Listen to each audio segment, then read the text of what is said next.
it like that? His mother.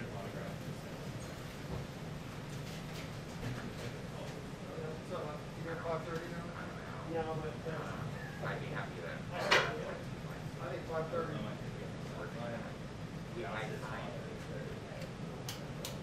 Oh, really? I just gave the 2-minute warning. Didn't you hear it, Doug? You're gonna be early.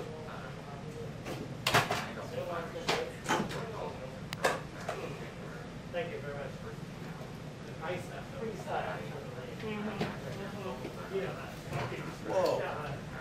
Whoa. That's a seated position, Mr. Mills. I know.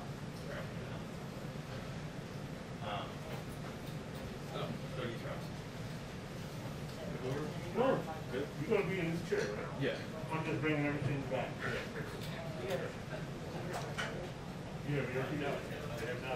No, I don't, but it's gonna be Shannon. So I'm not gonna use it at all, so I'll call Shannon. Okay.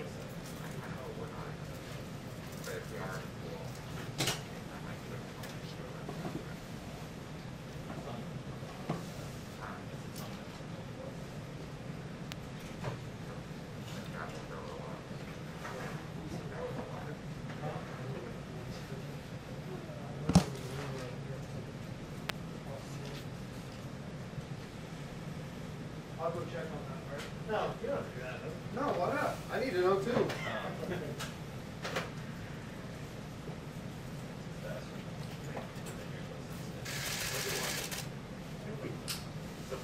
Yeah.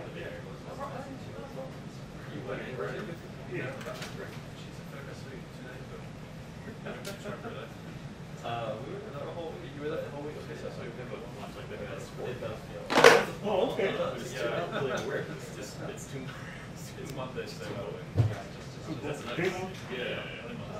This one started out to be a little bit bigger than, I don't know, it's not advertised on all the Yeah. boxes. We did that. It's great.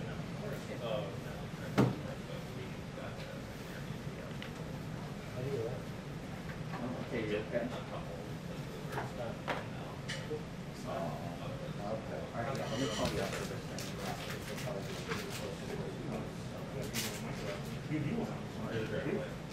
Oh, yeah. 5:30? Yeah. Thanks, Sam.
Yeah, 5:30.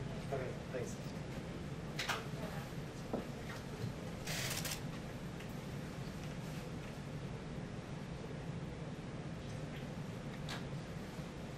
Alex. 5:30, Millsy? Yeah.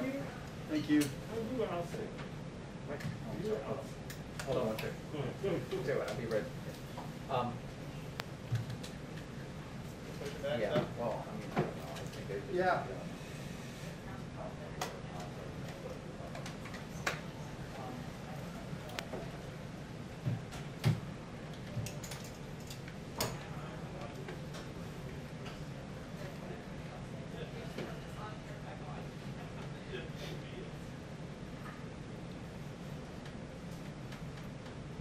Go back and watch the rest of the Caps game.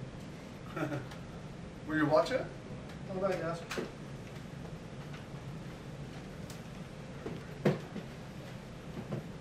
$5:30? Yeah, sure, watch it. Yeah.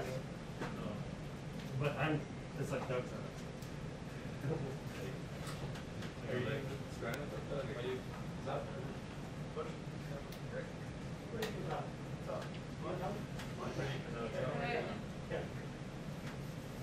Normally.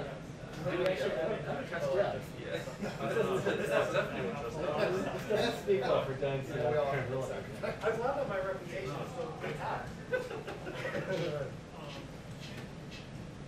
But ever since I said, ever since I had a conversation with you about it, Oh, yeah.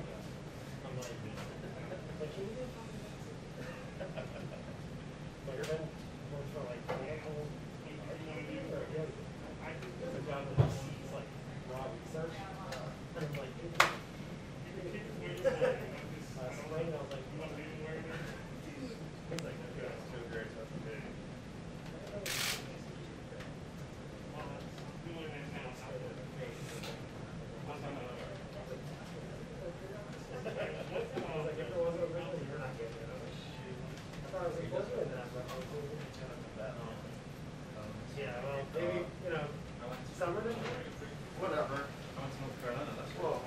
Whoa. Does it work? Everything works.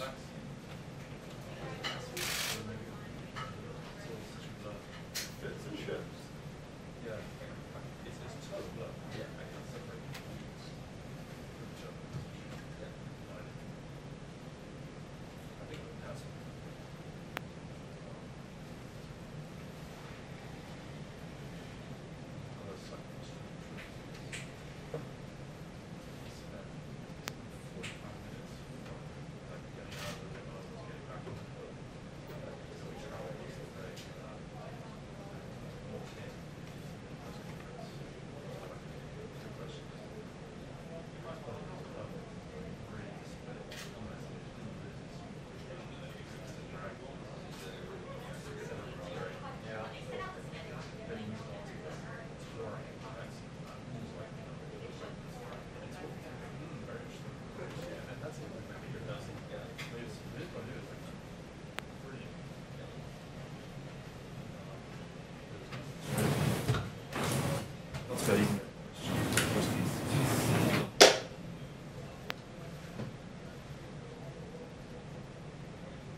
Watching him, let us give you a little test.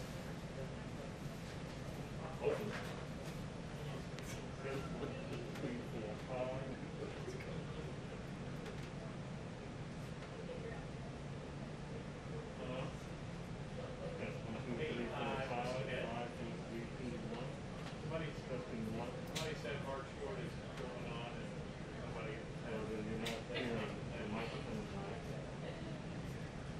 That's what I need to know. Okay, thanks. I'll call it.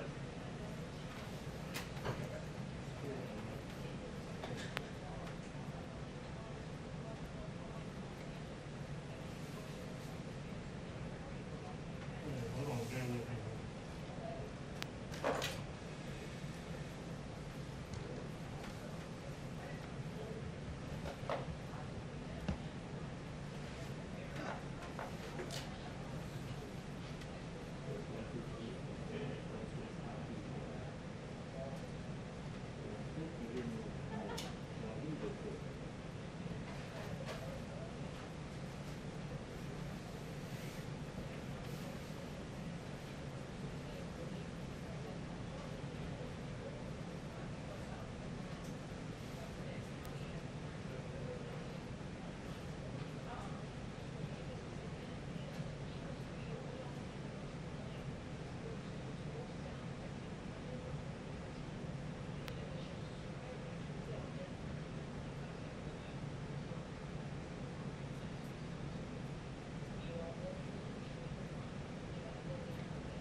about 20 knots out there.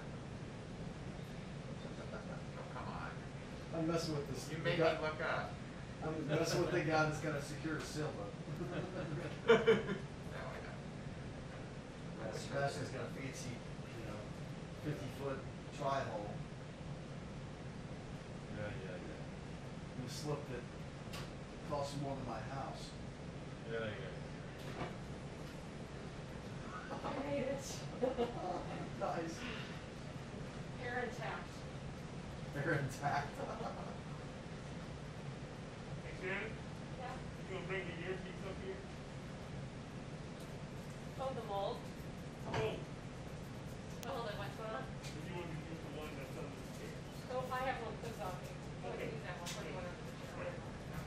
Okay, no.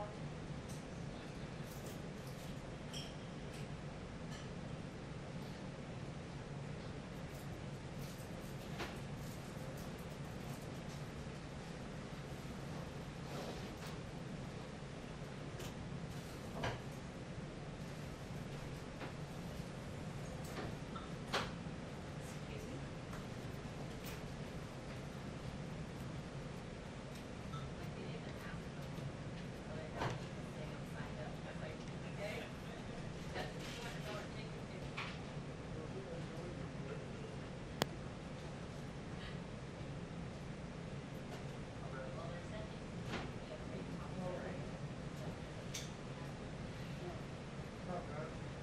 Not travel the storm line.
idea.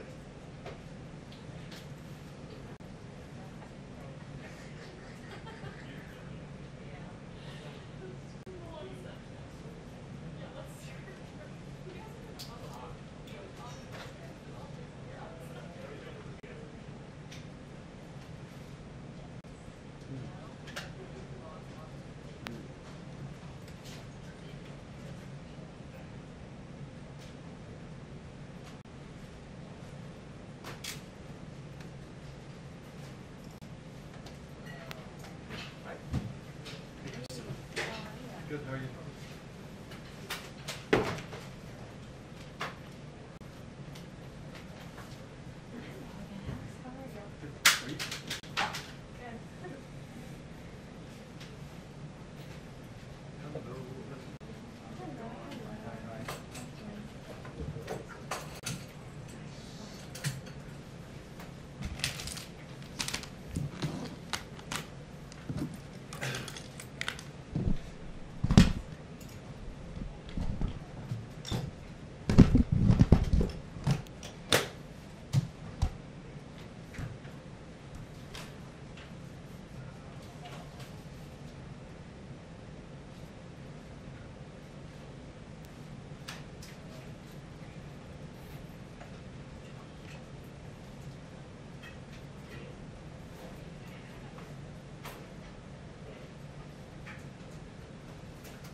Whatever that.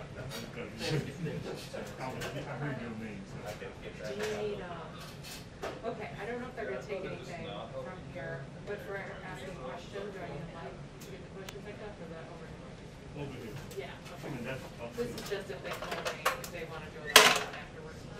that's working all day. Okay. Okay, all right.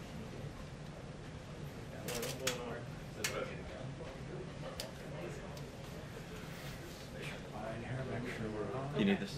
2 minutes. You need I'm this? gonna try to, Yeah, I got you. Yeah, Okay. yeah. Are you all set? I think so.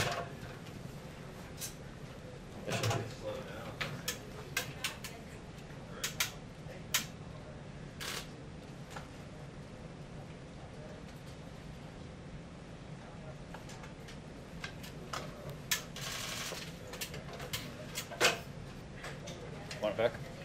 No, I can put it back though. It goes I'm over there. Okay, cool.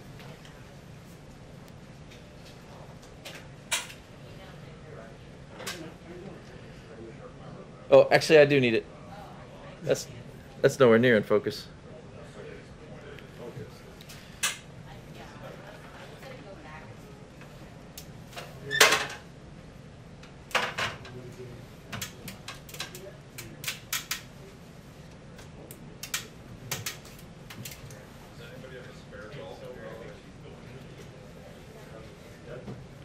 What do you need?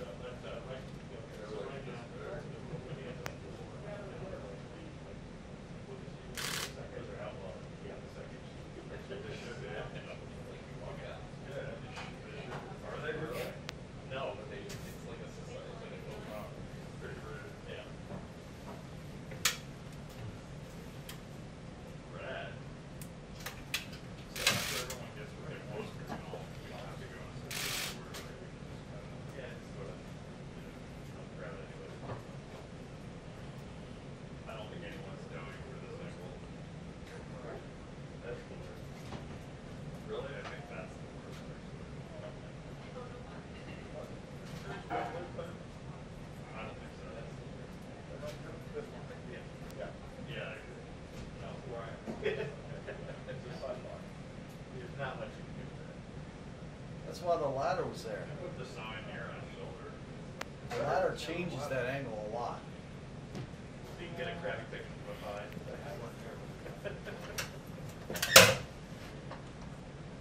Kidding. I'm glad they delayed it for you, Jonathan. You know, we have like What's that? I had about 5 hours to do this. Yeah. This thing isn't happening until 6:45. Did you guys ask if we could document this? What's that? Did you ask if we could document this? Yeah.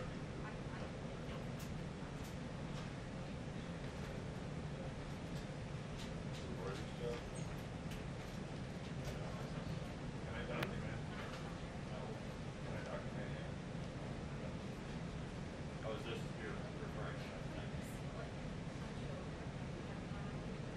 Whoa, what are you doing? You need to focus? I need to kill this bug, but I don't know what it is. It's humongous. If it has a top hat and a cane, you're not supposed to kill it. You say a bug, is it a spider? No, it's not. It's of the cricket family. Oh my. And he's got his own, bye buddy, not that I don't love you, Oh. but you gotta go. Is that like a cockroach? No, it's the antennae were cricket, they're much longer. I just didn't want him hopping on my shoulder in the middle of this thing. Sorry, bud.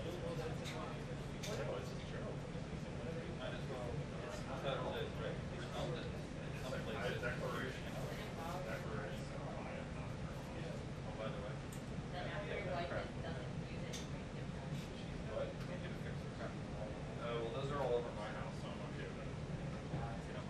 Especially my kitchen. You know, where the temperature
see you back there. Nice to see you. Thank you very much. I want to start by providing information on our response to Tropical Storm Isaias. It's a very interesting name. Last week, the storm hit Puerto Rico and the Virgin Islands, and I've issued emergency declarations to support our response in both of those areas. So that's Puerto Rico and the Virgin Islands. This week, the storm passed just east of Florida. Got a little bit lucky, didn't hit Florida too hard. Working with the governor, working with everybody, but it did not hit directly, as a lot of people thought it might. It's currently off the coast of South Carolina, heading northward to North Carolina. Is expected to make landfall sometime this evening as a Category 1 hurricane. Very serious, a lot of water coming from that storm. I've already issued emergency declarations for Florida, South Carolina, North Carolina, and FEMA's personnel, and they are great. They're doing a job. They're already on the ground in all areas. Every single area that we mentioned is covered. Over the next several days, there's expected to be heavy wind and rain in the coastal areas of North Carolina, Virginia, Maryland, Delaware, and New Jersey. We're working with each of those states, and in particular as it relates to FEMA, the military, law enforcement, all of the different groups that are involved. Storm surge and inland flooding are possible, and everyone needs to remain vigilant until it passes. I encourage everyone to follow the guidelines of the state and local authorities. We're working with them, and I think the guidelines have been very accurate so far, so stay safe. Next, let me provide an update on the path forward for our country as we continue our war to defeat the China virus. We're beginning to see evidence of significant progress. Nationwide, the number of positive cases has declined by nearly 6% from the week before, and the positive test rate has also dropped from 8.7 to 8% over that same period of time. An encouraging sign, very encouraging, I have to add, that the virus is receding. In hotspots across the South and West, we've seen slow improvements from their recent weekly peaks. Arizona's weekly case counts have dropped 37%.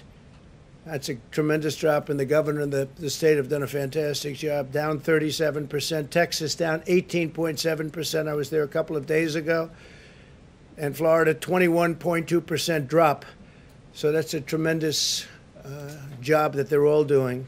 As we begin to contain the virus in these states, we must focus on new flare-ups in the states where the case numbers have risen, including Georgia, Mississippi, Tennessee, Oklahoma, Missouri, and I think you'll find that they're soon going to be very much under control.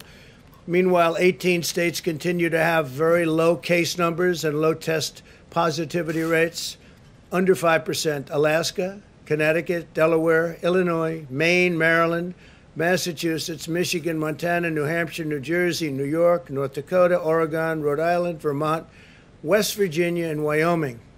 It's under 5. Even in these states, however, where the virus is under control and at a very low number, Americans should continue to be vigilant, be careful, in order to prevent the new hotspots from opening up, or any new hotspots from opening up in those states. To that end, I urge all Americans to continue to socially distance, wash your hands, wear a mask when you cannot avoid crowded places, and to protect the elderly. Very, very important. Protect the elderly. It's much different. Young children have very strong immune systems. We've learned how strong they are. But protect the elderly. The average age of those who succumb to the virus is 78 years old. That's the average age. It's important for all Americans to recognize that a permanent lockdown is not a viable path toward producing the result that you want, or certainly not a viable path forward, and would ultimately inflict more harm than it would prevent. As we're seeing in foreign countries around the world where cases are once again surging, you have many places where we thought they were under control and doing a great job, and they are doing a great job, but this is a very tough, invisible enemy. Lockdowns do not prevent infection in the future. They just don't. It comes back many times. It comes back. The purpose of a lockdown is to buy time to build capacity, especially as with respect to hospitals, learn more about the disease and develop effective treatments as we did in the United States. We're doing very well with the vaccines and the therapeutics. Countries where there have been very significant flare-ups over the last short period of time are Spain, Germany, France, Australia, Japan, and also, as you probably heard, in Hong Kong, they've had some very serious flare-ups. Japan has gone, a lot of six-fold flare-up. That's a lot, but they'll get it under control. In our current phase, we must focus on protecting those at highest risk while allowing younger and healthier Americans to resume work and school with careful precautions. Ideally, we want to open those schools. We want to open them. At the same time, we're placing an emphasis on continuing to drive down the mortality rate with improved care, treatment, and medical interventions, building a bridge to the introduction of a vaccine. The vaccines are coming along incredibly well. Today, I'd like to also provide an update on the actions of my administration and the work that we've done. We're really taking an increased interest, and we're seeing numbers that nobody can even believe in terms of percentage increase. It's telehealth for American patients. The percentage increase is being worked on right now, but it's very, very significant, numbers that you would not even think possible. This has been a priority from the beginning of my administration when we launched an initiative to allow veterans to connect remotely with their VA healthcare team, and it worked out really well. We have a 91% approval rating in the VA in terms of the job we're doing. This is the first, it's the highest ever recorded. Now telehealth is a critical part of our path forward in the VA, and it's becoming a critical path, especially with our senior citizens. You don't have to go to the doctor's office. You don't have to go to hospitals. When the invisible enemy struck our shores, I took immediate action to eliminate regulatory barriers to telehealth, making it easier for patients to consult with doctors from safety and convenience. And really, they have great safety and great convenience right from their homes. Today, I'm taking action to ensure telehealth is here to stay. Moments ago in the Oval Office, I signed an executive order to make many of our regulatory reforms permanent. We've done some regulatory reforms that have had a tremendous impact on what we're doing, on medicine and medical and what we're doing. They can do things that you wouldn't believe, that even a year ago, 2 years ago, would not have been doable. We're enshrining the right of American patients to meet with their medical providers in a way that is best for them and very, very convenient, and very talented people on the other side of the line, I have to tell you. The order builds upon a series of actions we've all taken to make telehealth available to all. We ensured that Medicare covers telehealth visits at no additional cost. That's no additional cost. And co-payments can be waived for telehealth services. We are working very hard also on prescription drug prices, and I will tell you that the favored nations clause that I've signed into existence, nobody thought anybody would ever do that, has a massive impact on prescription drug prices, in addition to the 3 other elements of reduction of drugs, particular prescription drugs. But the favored nations clause is massive. For instance, if Germany buys a pill for 10 cents a pill, as an example, just as an example, and the United States pays $2 for the same pill, we get the same privilege, the same right as they do. Never had that before. We paid all of the expenses, all of the research and development. So the numbers are astronomical, and as you probably noticed, big ads are taken against me by Big Pharma. Very big ads, very massive buy. But in the meantime, they're calling. They want to know if they can make a deal. And I say to people, the only reason these ads are being taken is because prices are coming down for you. And they understand that. I think our people understand that. But in particular, when you look at the matching, you could call it matching, or you could call it favored nations, call it whatever you like. It's a tremendous going to have a tremendous, and I'm talking about 50, 60%, 70%. That doesn't mean it goes to 10 cents as an example, but theirs comes up and ours goes down. And you have many, many countries where their numbers, the numbers are so low. I mean, so low, and by that I mean much lower than the United States. Another thing I'm doing is if a certain country like Canada buys for very much less than the United States has bought, how they allowed this to happen, representatives of our country standing at these podiums or in the Oval Office, how they allowed this to happen is just, to me, incredible. We've been working on this for a long time. I've been talking about it with Kayleigh for a long time, right? So now a governor like Ron DeSantis of Florida is doing a great job, or a great governor of Ohio, or a great governor of any state can call up and buy the drugs directly from Canada at sometimes 50% less. So we'll be buying from Canada. Now, what the drug companies are going to do, maybe they'll raise them, maybe they'll lower them, or maybe they'll just give up and sell them to us directly much cheaper. So a lot of things are happening. Also, the rebate. We have people that are very wealthy that nobody ever heard of them. Nobody knows who they are. I guess in some cases they can be pharmacies. In some cases they're individuals. We're doing a rebate, and the rebate goes to the people. It lowers the price of drugs. So we have a series of 4 things that we signed, and you will see over a period of fairly short period, drug prices are going to be tumbling down at numbers that nobody would have ever believed possible. We have, in 51 years, the only time prices came down was during this administration. It was last year. 51 years it went up, but that was just a small decline. This is a massive decline. This is a decline that nobody can believe. I was called by senators. I was called by congressmen. Please don't do this. But Big Pharma doesn't mean anything to me other than we want them to do a great job. We want them to get their vaccines. We want them to do what has to be done. So I think you're going to see drug price reductions over the next 4 or 5 or 6 months. It'll probably take a little while to kick in, that are going to be at numbers that you wouldn't believe. But in the meantime, they called on Friday afternoon. They want to meet, see if they can do something else. They don't like favored nations clauses. I understand that. We've vastly expanded coverage, allowing Medicare to cover more than 135 new services through telehealth, by the way, including physical therapy, emergency department visits, home visits, mental health counseling, substance abuse treatment, which is a very big priority. We brought the substance abuse, at least prior to the China plague, or whatever you want to call it, we brought it down very substantially. Pediatric critical care and much more. Thanks to our actions, an estimated $2 billion of additional funding will support Medicare patients receiving telehealth services. So a very, very big priority on telehealth. As part of the CARES Act, we secured $200 million to help healthcare providers and hospitals expand their telehealth, and they're all doing it. They're doing it gladly.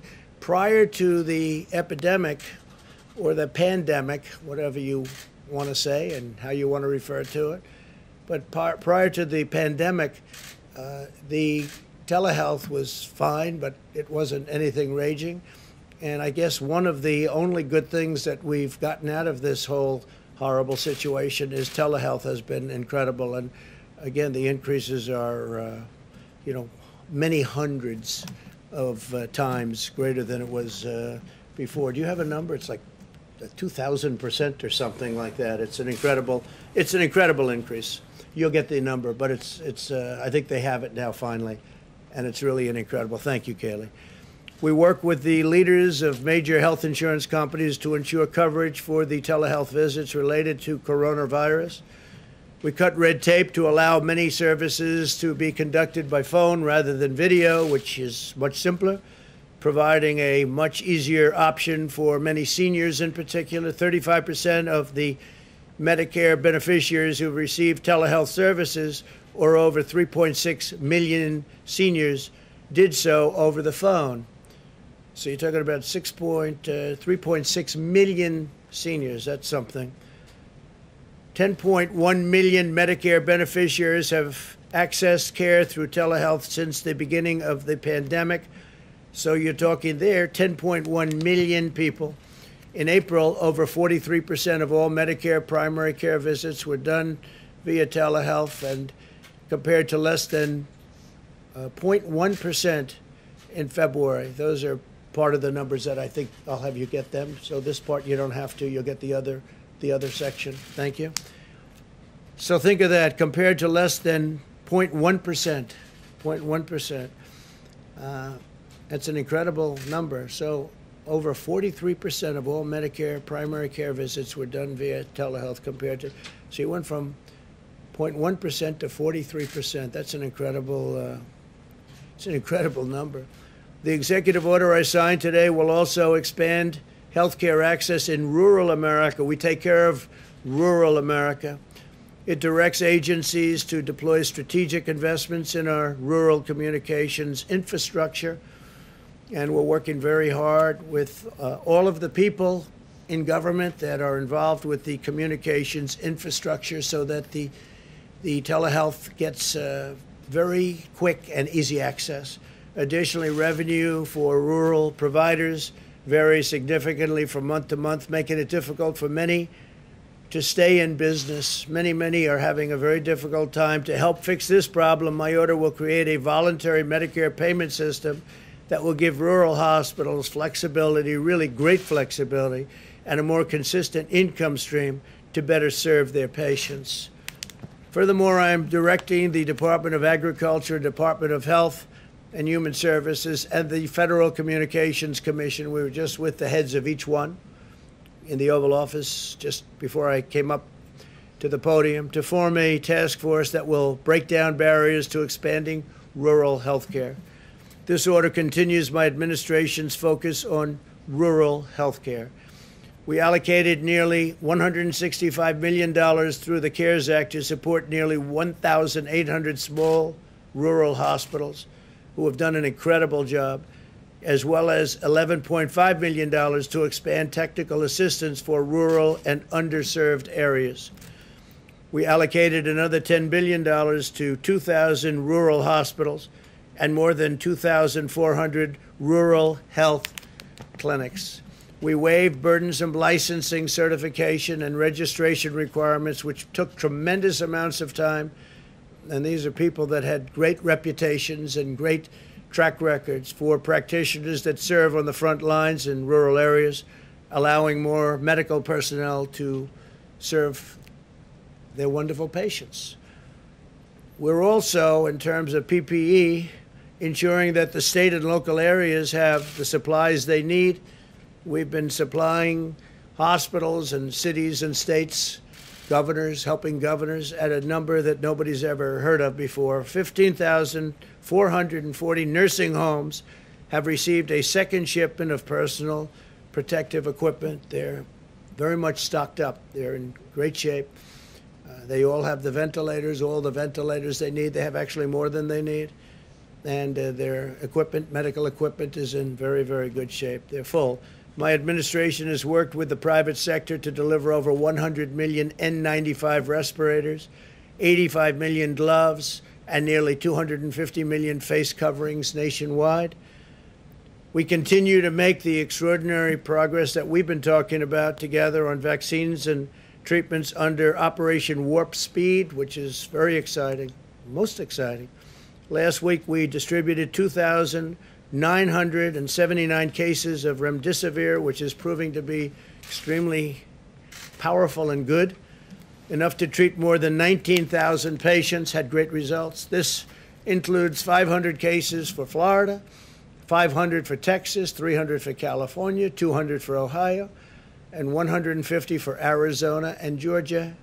And those numbers will be going up rapidly as we move along. Hospitals are reporting an adequate supply of steroids such as dexamethasone that are used successfully in late-stage illness. They've been very good. We're also very encouraged about the prospects for plasma therapies, and that we're working on, and that's a brilliant art. It's really an art. And we launched a national plasma drive last week. I was at the Red Cross building with the American Red Cross and 13 other healthcare organizations. I urge everyone who has recovered from the virus to go to coronavirus.gov, coronavirus.gov, and donate plasma today. We would really appreciate it. This really makes people better. But we need that beautiful ingredient that you that got better seem to have in your veins. You have to go to coronavirus.gov and donate plasma today. It would be tremendous. We really appreciate it if you do it, because we're low. We're low. We could help a lot more people. And it would be a terrific thing. It'll take an hour, maybe a little bit more than an hour, but everybody will be very appreciative. Makes people better. And, you know, you had something very special. You had something that knocked it out. So we want to be able to use it. So whatever you can do, coronavirus.gov. As a result of improvements we've made in treatment for Americans over the age of 18, the mortality rate has declined 85% from its April peak, 85% decline. On vaccines, last week we announced a $2.1 billion partnership with Sanofi and GSX to purchase and produce 100 million doses of their coronavirus vaccine. 100 million doses. This is the sixth vaccine candidate we are proactively supporting. We're supporting numerous companies that are doing very well, having wonderful results, and they're in final stages of testing. There are now 2 vaccines in that final stage of clinical trials in America, with a third vaccine likely to begin phase 3 almost immediately. And we have additional clinical trials scheduled over the next few weeks for a couple of the other companies. These are great companies. These are companies that are not only well-known, they're well-respected, most importantly. We're balancing speed and safety, and we're on pace to have a vaccine available this year, maybe far in advance of the end of the year, and we're mass producing the most promising candidates in advance so that we're ready immediately upon approval. We have our military lined up. It's logistics. It's all about logistics. They deliver a lot of things, including soldiers, but now they'll be doing vaccine. Our general is all ready to go, and he's very excited. And once we have the vaccine approved, fully approved, he'll start the process. They will start the process, and they'll get it out very, very quickly all over the country, and maybe beyond if it works as we think it probably will. By unleashing America's technical and scientific brilliance, we will end this pandemic, and we will hopefully end it very quickly. The therapeutics are very exciting to me, where you can go into a hospital, and whether it's through a shot or a transfusion, you take care of somebody and they get better. That's something to me is very important, and we're doing really well on therapeutics and really well on vaccines. So thank you all very much for being here. We'll take a couple of questions. Thank you, Mr. President. So if I can ask your response to 2 items in the news and ask a COVID question. First, have you been briefed on the incident off the coast of California where the Marines and the Navy Corps hospitalmen who died in a training accident a couple of days over the weekend? They're actually briefing me in a little while. We have it scheduled for a little while from now. You hope to speak to the families? Oh, it's terrible. No, it's terrible, and we'll be in contact with the families. A thing like that is terrible. Separately in New York today, the city prosecutor confirmed a criminal investigation into the Trump Organization. Do you have any reaction to that? Well, I just heard about this. Is just a continuation of the witch hunt. It's Democrat stuff. They failed with Mueller. They failed with everything. They failed with Congress. They failed at every stage of the game. This has been going on for 3.5, 4 years. Even before I got in, this was starting with the Mueller deal. Mueller started a little bit after, but it started with some of the people that you know very well, the names, Strzok and Page, and all of the different people, Comey. This has been going on. This is a continuation of the worst witch hunt in American history, and there's nothing that I know even about it. You know, I had seen that today, just a little while ago, and I said, what's this all about? I know nothing about it, but it's just a continuation of the witch hunt. Didn't work out for Congress, didn't work out for Mueller, didn't work out for anybody. So what they're doing is they send them around to all over the country, I guess, maybe. But it's a terrible thing that they do. It's really a terrible thing. The witch hunt has gone on long enough, okay? What else? And just one on COVID, you mentioned the vaccine development program. Could you assure the American people that politics and considerations around the election will not interfere in the science? absolutely. And do you plan on playing a role in just determining how the vaccine will, if there is one, will be distributed across the country? Is that something that you'll It's decide? possible that I get involved, but no, it won't have anything to do with, we want to make people better. We want to send them to the areas that most need it. And I think we're going to have something very soon. It's going good. Jeff? Please. Mr. President, you said today in a tweet that Dr. Birx was taking bait from Speaker Pelosi. What did you mean by that, considering that she was just describing the facts about the case of the pandemic right now across the country? Well, I think we're doing very well, and I think that we have done as well as any nation. If you really look, if you take a look at what's going on, especially now with all these flare-ups on nations that they were talking about. And don't forget, we're much bigger other than India and China. China's having a massive flare-up right now. India has a tremendous problem. Other countries have problems, and I noticed that in the news, in the evening news, I never read about that. In any of the news, I don't read about the other countries. You're starting to see that other countries are having very big flare-ups. Countries that thought they were over it, like we thought we might be over it in Florida, and then all of a sudden it comes back. They do come back. But I think we're doing very well. I told Dr. Birx I think we're doing very well. She was in my office a little while ago. She's a person I have a lot of respect for. I think Nancy Pelosi's treated her very badly, very, very badly, very nasty. And I'm just referring to the fact that I thought that really they should say the job we've done, whether it's on ventilators or testing. We've tested now over 60 million people. No other country is even close to that. We've tested 60 million people with great, in many cases, about 50% now rapid fire, meaning 5 to 15 to 20-minute tests where you get the result almost immediately. Nobody has anything like that, nobody. And I think we're just doing very well. Does that mean just to follow up just quickly, does that mean you disagree with her characterization, Mr. President? Go ahead, please. Thanks, Mr. President. I wanted to follow up on two things that you said earlier in the cabinet room. The first was on TikTok, and the second was on coronavirus. On TikTok, you said that you wanted money for the U.S. Treasury from the sale. Does that mean you expect the Chinese company to pay the U.S. Treasury directly, or are you talking about... Either way, whether it's Microsoft or somebody else, or if it was the Chinese, what the price is, the United States should get a very large percentage of that price, because we're making it possible. Without us, you know, I use the expression, it's like the landlord and the tenant.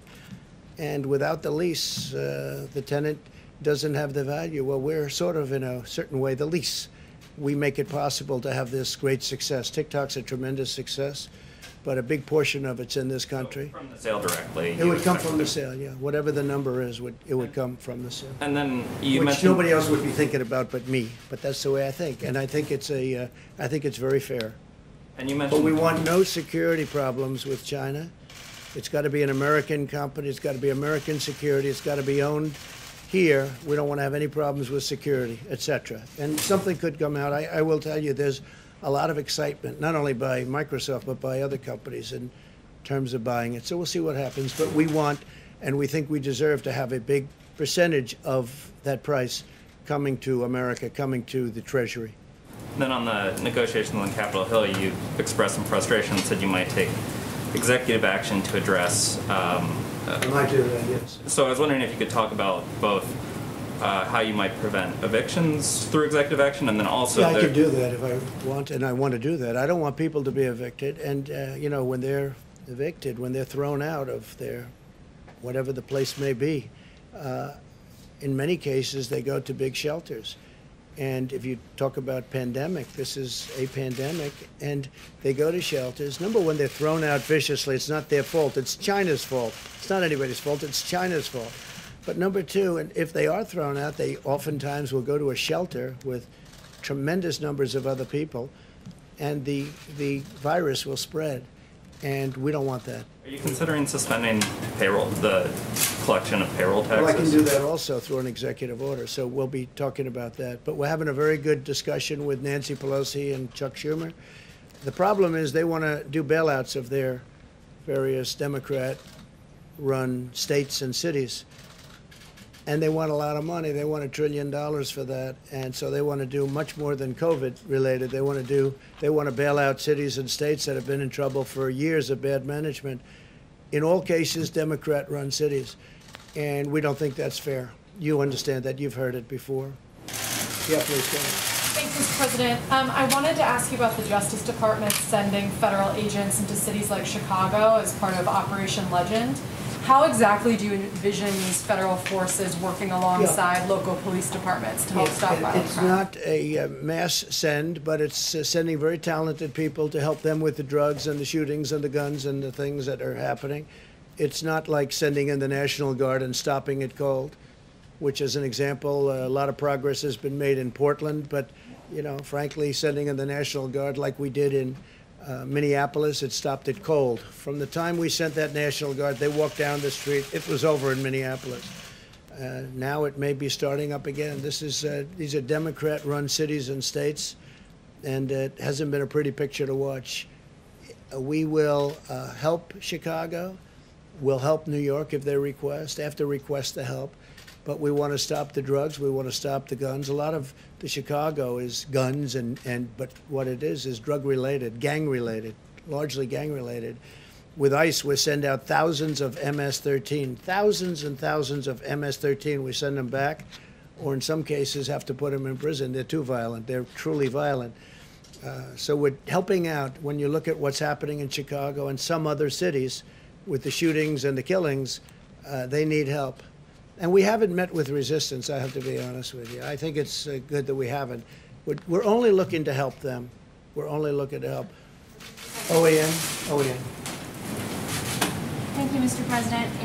In our nation's 243-year history, there has never been a stronger push for mail-in ballots to determine a national election. Yeah. Are you considering at any point issuing an executive order addressing mail-in ballots, and why do you think some people are pushing this so hard? Well, there's never been a push like this for mail-in ballots, and if you look at the New York congressional race, which is a disaster, Carolyn, it's been a total disaster. They're 6 weeks into it now. They have no clue what's going on. And I mean, I think I can say right here and now, I think you have to rerun that race because it's a mess. Nobody knows what's happening with the ballots and the lost ballots and the fraudulent ballots, I guess. I think you probably have to take the Carolyn Maloney race and run it over again. How can you do this? And this is a small race with literally thousands of people, small thousands, and it's all messed up. You look at Paterson, New Jersey, it's all messed up.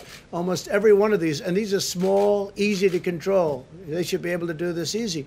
Now you're talking about like Nevada, where last 2 nights ago, they went out and in the darkness of night, without people, without having any meetings of the public, without having anything, they approved a ridiculous, you don't have to look at signatures, you don't have to approve anything, you can have double mailings, you can have all sorts of things. Nobody's ever seen anything like it. It's a disgrace. I mean, honestly, it's a disgrace.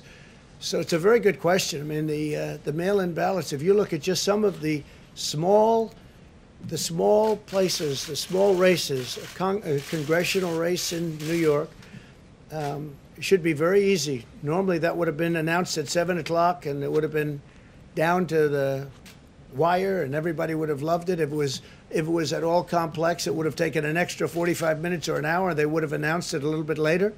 They have no clue. This was about 6 weeks ago, and they have no clue what's going on. They've lost ballots. There's fraudulent ballots. How are you going to do that for an entire nation? They're using COVID to try and get the mail-in ballots. Now, absentee ballots are great. Absentee ballots, they have to request them. They go through a process. They get them.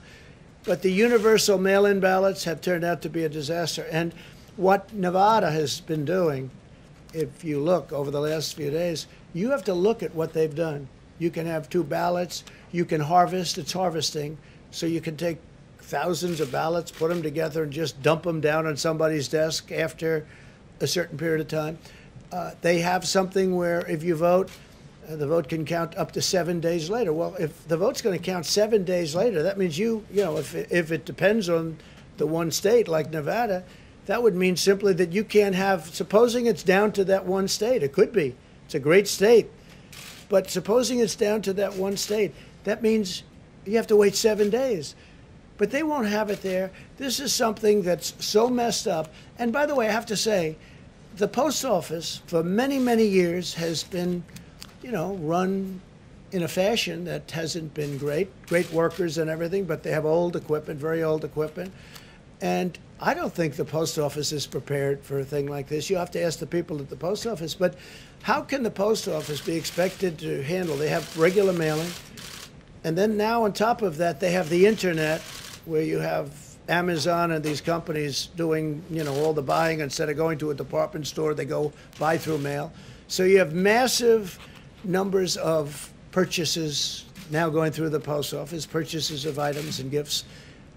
And that's a tremendous strain on the post office. The post office loses a fortune. It has been for many, many years, for decades. So now on top of it, it has this. And the Amazons of the world and the others, they pay very, very little money. They lose money on the post office loses money, which is ridiculous, on every package it delivers.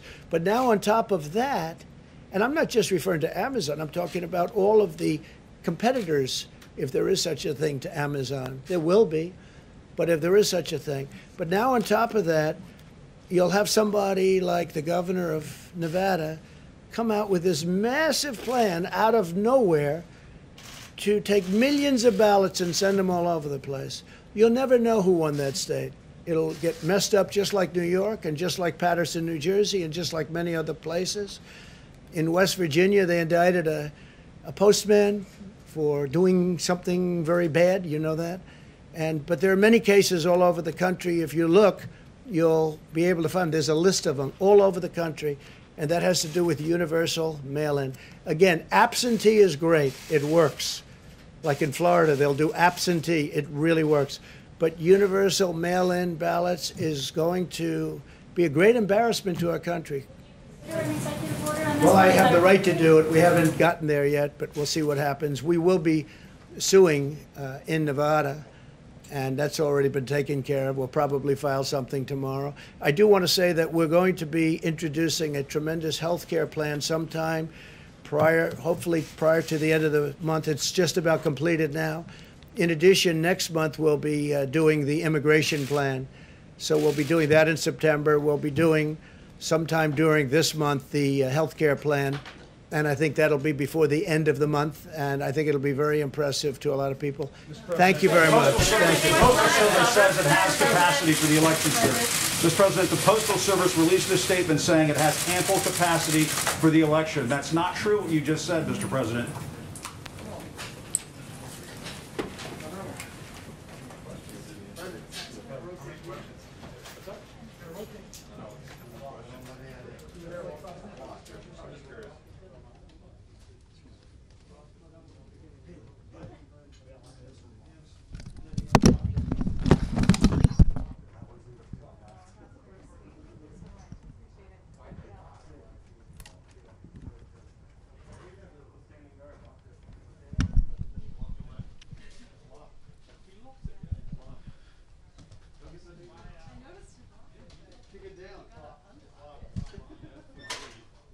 Do you know if they're